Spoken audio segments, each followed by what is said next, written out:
Hello and welcome to our math series for teachers in the FET phase. That's grades 10, 11 and 12. And of course, everyone else who's interested in maths education in our country. Time for us to take a look at our video. Curriculum 2005 emphasizes the use of the integration across learning areas, in particular real-life contexts, to make mathematics more relevant and meaningful to learners. This is easier said than done. When we use real-life contexts, the data is often approximate, messy, and cannot be modeled with an exact algebraic formula or graph. Where is this formula? Let's see how Dumisani Mdlalose introduces this idea to a grade 11 class. I want us to look at the relationship again of numbers. It will be a real life situation and also the case that is going to be strictly mathematical. The outcomes for the learners are to understand the distinction between an exact model and an approximate model, to introduce the idea of a line of best fit as a model to describe trends in approximate data and as a model to predict unknown values, and to reflect on the assumptions underlying a model and the conditions for using it for predictions.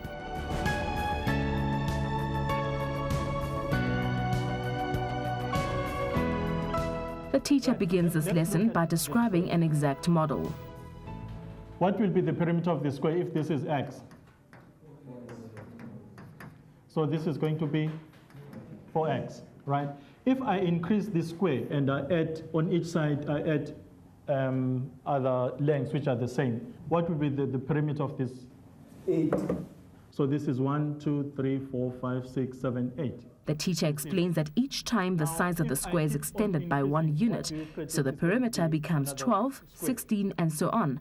A pattern is formed. We can get a pattern, and the pattern is therefore going to be what? What will be the pattern here? Each time we get what? Each time we have what? We have got to multiply 4 by each of these, okay? Mr. Mdlalose shows how this information can be represented on a graph. For the second, 8. For the third, 12. For the fourth, it will be 16. If we join all these points, it will be the straight line. In other words, all these points are going to lie on the same straight line. I started off with that simple activity because it is something that they know. They are accustomed to solving problems that have got information that fit perfectly. And then I built up from that information that they know to talk about a situation wherein dots or information that we have is not that linear. Life does not require information which is as easy as that. For example, what I want us to do now is I want us to investigate a situation wherein not all points lie on the same straight line. Let's take a case wherein we are also going to talk about that square and heat it up. In this example, the teacher demonstrates a situation where the square is heated and expands. The measurement of the size at different temperatures are tabulated. Notice that the increase in size is not 100% linear. Now, if the temperature is 60, what do you think is going to be the measurement of this square? The teacher gets learners to predict the new measurements. Predictions vary vastly because there is no pattern that exists. At 60, it is 1.39, okay? The teacher will now use a graphing calculator with the overhead projector to show the completed table. These are the measurements that we had. These measurements are plotted onto a graph. These points are not in a straight line. Do you see that? Now, what I want us to do is to look at a line that is going to best fit all these points. Here will be the straight line that best fits all these points. The teacher emphasizes that these points do not lie on the straight line, but for convenience, a best fit line is drawn to represent the information.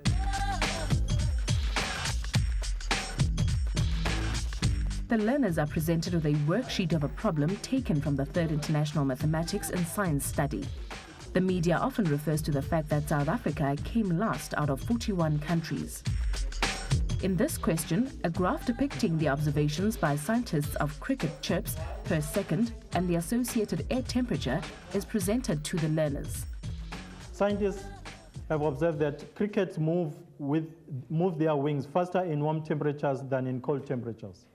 What I want you to do, on the graph, draw in an estimated line of best fit for this data. It was assumed that learners would have an intuitive feeling for the idea of a line of best fit, that is, a line that does not necessarily go through any of the data points, but nevertheless shows the trend in the data. Of course, children's previous experiences directly influence their understanding. For example, learners' previous experiences of drawing a graph by joining successive points drove many to simply join the points.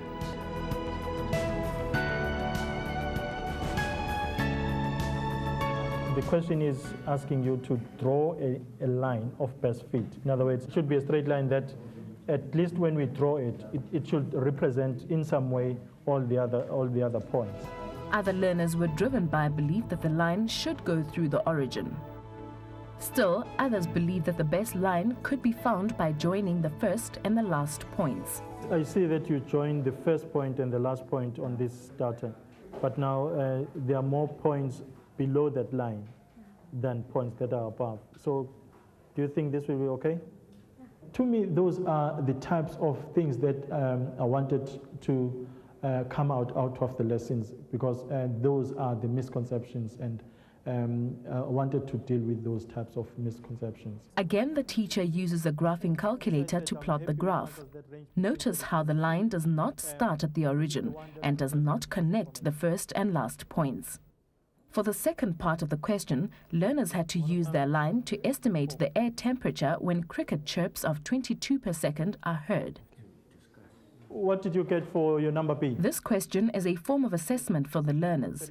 It is interesting to note that the international average success for the first question was 52% and for the second, 64%. Okay, I'm happy with answers that range between 32 and 40.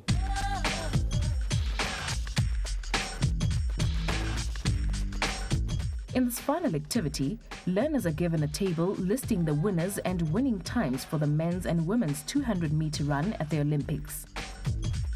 The question for discussion is, do you think the time might come when the winning times for men and women are the same? If so, when? So what I want you to do is use the information that is in there and use your graph paper to plot or draw the graph. The teacher has included graph paper with appropriate scales on the axes to make sure that the learners' problems with scale do not distract them from the focus of the activity. Learners seem to be quite successful in plotting the data, and they now seem to grasp the idea of a line of best fit.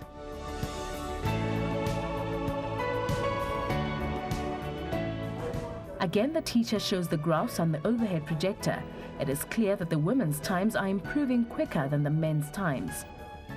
We can see that the gradient of this line, which represents the regression line of women, is having a bigger gradient than the gradient of the men.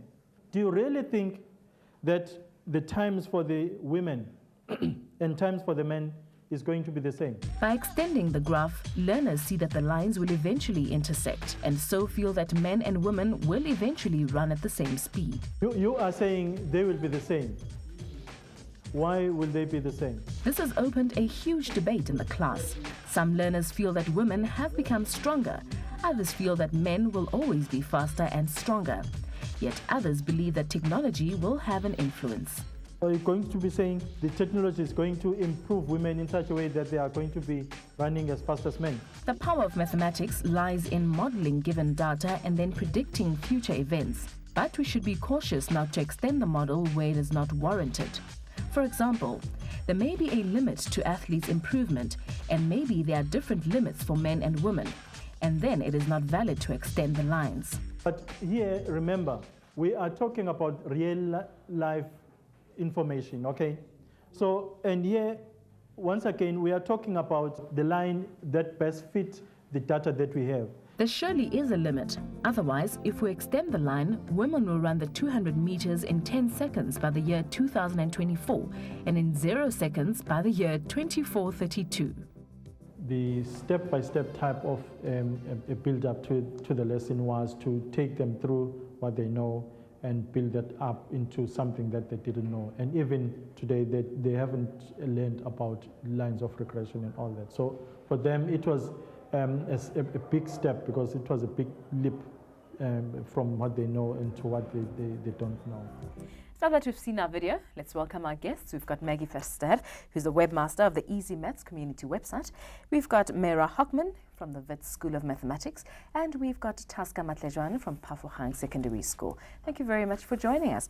The first question, Maggie, the concept of best fit is quite new in our classrooms and for the learners. Why the change? Well, I think it is to bring the real life situations back into our mathematics and make it less abstract for them. Mera? Yes, I think the most popular question that students ask when they're studying mathematics at any level is, what we're going to do with this? How can we use this? What meaning is this in our lives? So if we want to have a mathematics for all, mathematics for real life, then we have to adapt the real life situations so that we can use or show the students how to use their mathematics effectively in the class. Okay. Taska? Yes, realistic maths, it's about that, connecting it to life. And now if we come up with the concept of the best fit, I mean, they pick up models from real life and see how is it shaped mathematically. And the meaning for maths in class becomes more reality. Okay. Mera, why the current emphasis that is laid in modeling reality as opposed to dealing with an ideal abstract world of mathematics? Well, again, bearing on what we've already said, students study mathematics. It's all about ideal objects, perfect squares, perfect circles, perfect numbers.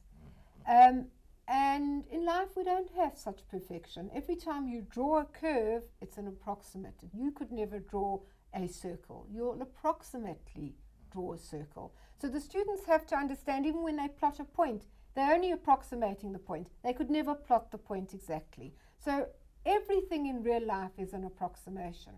However, we can use the ideal world of mathematics to learn about our lives through best fit. So even when we ask our students to construct something, it's the best fit graph that we're looking at, the parabola, the circle. In this case, a line that best fits the data that's been given. Okay, Taska? Yes, I quite agree with that. As modeling, it's going in line with that of saying, in real life, things are the way we see them. But when you put maths to it, you mathematize, it becomes so absolute. Therefore, it is important that the modeling aspect should be more broadened in our be brought in our curriculum, be more broadened, that everyone will understand that what they do, they can apply to life, but through modeling. Yeah. I think there's a good big emphasis on modeling in the business world today, where decisions are being made as part looking at modeling a situation, and therefore I think it's vitally important to bring modeling in as a part of the curriculum. Taska, tell me this. What difficulties do learners generally have with the best fit concept, and what should teachers do to assist them? Yeah, the best fit, I think, for starters, I would say it should have been more better defined, to say what do we say best fit is to learners. Because as we were watching the video, we've seen learners all struggling in a better way, connecting the first point and the last point, and not realizing that the best fit in terms of what the teacher wanted was a line that which will be, going right across the mean, like having a certain number of points above the line as those which are below the line. That should have been defined from the onset, and also bringing in also the question of the distance, how far away from that line the teacher drawing is going to be. And this brings about confusion, because you come up with a line with different slopes, and whereas in other lessons you show them that the slope is important. Now the best fit is a line that which are different. That's the main problem which I've observed. Okay. Mera? Yes, I think the idea of best fit, if one wants to become very technical, is going to deal with things like mean and standard deviation, which I don't think the students know much about. So you have to rely completely on a very intuitive idea, a graphical, pictorial idea of what best fit is. So one has to almost use real-life examples to explain to the students what you mean by best fit. As Tusker said, if one point is really far from the line, how does that affect, you know, your best fit model? Is it still going to be valid if you've got one point that really disobeys all the rules? You know, another point is that if you want a student to get an intuitive idea of best fit, then you have to explore quite a few examples so the student gets a feel about, in this context, what best fit means. You know, the example the teacher did with the students was an ideal situation. He was taking perimeter, which is exact, and he was doing a mathematical graph, in fact, not so much a model. You know, if a model is an approximation, then his example didn't really explore the idea of best fit. Another point was that his example went through the origin. And students get locked into those kind of ideas. You know, they believe that's the rule. A rule cannot be explored with one example. A rule needs 3 or 4 examples before some pattern is discerned. Okay. I would agree with my colleagues there, and I also think this idea where the line goes through the origin, we must point out to the students that there is different situations where it's not going to happen, because they are very locked onto that. If you draw a graph, it will go through, especially a straight line graph, that it will go through the origin. So I think we need to assist them there. So it's important for teachers to make sure that students understand, the learners understand that it doesn't necessarily have to follow one rule. Absolutely. But it could happen differently.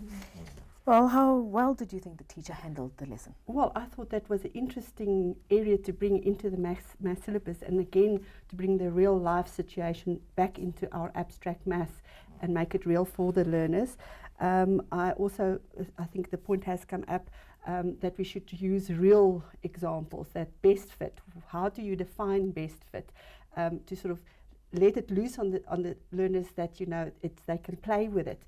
How do you fit on a dress, your shoes? What is the best fit? And then take it back into the maths. Mera? Yes, I think again the teacher handled the examples quite well. I like the example about the running in the Olympics because it was a valid example within bounds.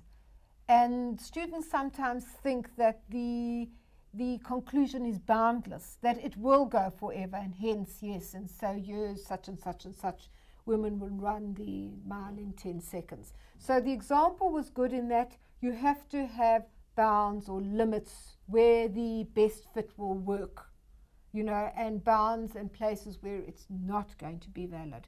And as soon as we model real life situation, we have to create bounds, we have to create constraints, we have to say, this is not real maths, this is an approximation, and one has to say weather changes, time changes, technology changes are going to affect this. But within those parameters, within these bounds, we can make a prediction.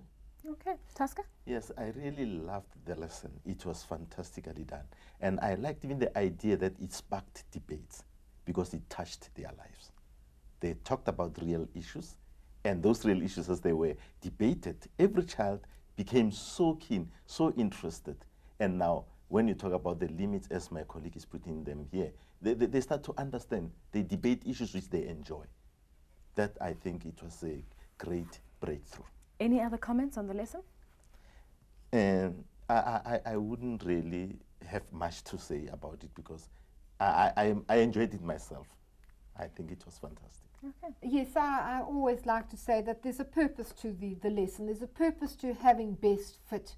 It's creating power. It's a powerful technique. And so the students must realize that this is a technique that's going to empower them to, say, make predictions. So we don't do anything just in isolation. We do it for a purpose. So perhaps the lesson should have closed that circle. Here is a best fit idea. This is how you use a best fit or how you produce a best fit, and then this is how you use the best fit. So it's always the power in the technique that must come through in a lesson. Okay.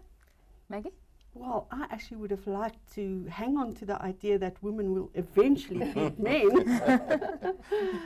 But again, I think there it's good to point out that mathematically it is possible, but in real life there is a whole lot of factors that we have to take into consideration when we are working with modeling. Mira, we've seen the idea of best fit being used in the lesson. Where else in mathematics can it be used? I think we use best fit without knowing it or thinking about it many times in mathematics. As soon as we make an approximation, we are taking a best fit. If we're using a calculator to approximate root 2, we're taking a best fit. The calculator is going to evaluate the root 2 to certain decimal places. And students sometimes don't realize that the value that they get out of a calculator is in fact a best fit and not the real value. So these are ideas that we can bring to the students, that as soon as they use a calculator or a computer, they are finding a best fit. And why it works in real life is that we limit the error. So we'll say this is the best fit. The error or the difference, the standard deviation or the distance between the real and the approximate is so small that it can be ignored in this instance. So we use best fit all the time in real life. It's only in mathematics. When students write root 2, they should leave it as root 2, because root 2 is root 2. As soon as you put a decimal value to root 2, you're making a best fit. Okay. Taska? Yes, I would quite agree with you on that score, because even when you come into ordinary graphs that which we sketch every day, like a parabola or wherever you deal with a curve in mathematics, learners draw normally few points and join them, and that becomes the best fit. It's not a perfect thing. For instance, if I can take, for an example, y equals to x squared, or y equals to the absolute value of x. The other one is a V shape, the other one is curving. Now, they are being led in getting the best fit for that. Okay. Maggie?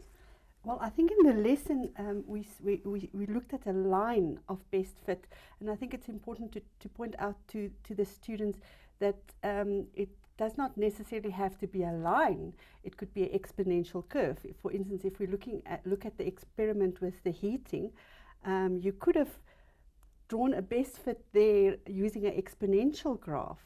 So the idea of best fit does not have to be limited to a straight line graph, but can be broadened into any curve. And I think we need to explore that with the learners as well. Okay. Well, thank you very much. That brings us to the end of the session. Thank you, Taska, Mera, and Maggie for joining us. Thank you for your contribution. And to our viewers at home and at schools, thank you very much for joining us. And do keep your eyes peeled for Module 19 coming up soon.